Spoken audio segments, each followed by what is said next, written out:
அவர்களுக்கு ஏறத்தாழ மோடி சுற்றுப்பயணத்தை முடித்து விட்டார்னு அதுக்கு அர்த்தம்.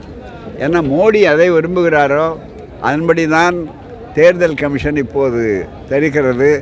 எப்போது அறிவித்தாலும் தமிழ்நாடு நிச்சயமாக வெற்றி பெற்று காட்டும், தன்னுடைய உணர்வை கொப்பளித்து காட்டும் திராவிட முன்னேற்றக் கழக கூட்டணியே மீண்டும் வரக்கூடிய அளவிற்கு இருக்கிறது. ஒவ்வொரு இடத்திலும் இன்றைக்கு போராட்டங்கள் நடந்து கொண்டிருக்கின்றன என்று சொன்னால் அவைகளெல்லாம் உரிமைக்கான போராட்டம். எனவே தான் உரிமைக்கான அந்த போராட்டம் மிகப்பெரிய அளவில் ஒரு விஸ்வரூபம் கொள்ளக்கூடிய அளவிற்கு வருகிறது.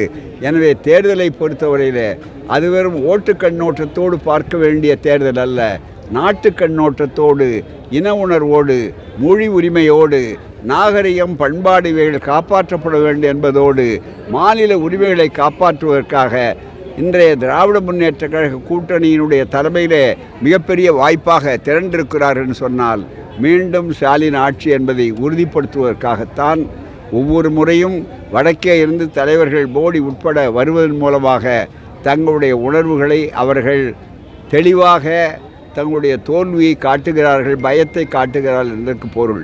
அது மட்டுமல்ல, ஒவ்வொரு நாளும் அவரை தேடி பிடிக்கிறோம் இவரை தேடி பிடிக்கிறோம்னு சொல்லக்கூடிய அளவிற்கு அவர்கள் இருப்பதற்கு காரணமே பெரிய டாக்டர் வந்தால் ரொம்ப நோய் புத்தி போச்சுன்னு அர்த்தம்.